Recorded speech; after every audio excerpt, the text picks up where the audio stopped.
Recently, Dr. Michael Brown made a list of questions for atheists. One reads this way. Would you be willing to follow God? If you were convinced that God truly existed, meaning the God of the Bible, who is perfect in every way, full of justice and mercy, our Creator and our Redeemer, would that be good news or bad news? And would you be willing to follow him and honor him if he were truly God? I felt like giving him a British accent, okay? There's a lot to unpack here, but let me start by giving a straightforward answer to the primary question. Yes. If I thought theism were true, I would be a theist. And if I thought Christianity were true, I would be a Christian. It seems at least surprising to some people that others want to believe true things. I can even conceive of some versions of Christianity as being good news. But considering the line of questioning, I take it that he has more in mind than that.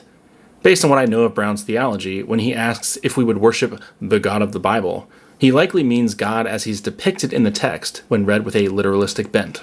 Things get trickier here, because I think it would be very difficult to convince me to go back to approaching the Bible that way, even if I were to return to Christianity. Put another way, if we interpret Brown's question in terms of mere Christianity, then it's an obvious yes from me.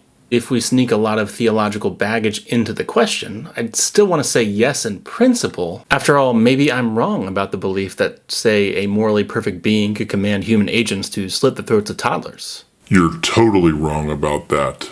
But you're going to have an almost insurmountable uphill battle to get me to violate my conscience by believing something like that ever again. My broader issue with these sorts of questions is that they don't really tell us anything useful.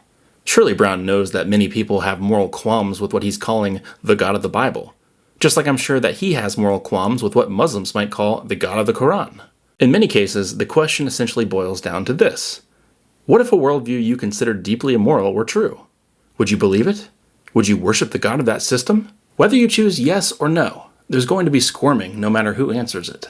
But again, what does that actually tell us? If you're a generic fundamentalist Christian, an atheist squirming at the question proves that they hate God. But to a lot of Muslims, the squirming proves that you hate Allah. So anyway, if you happen to think that atheists hate God, here's a video that should make you question that belief.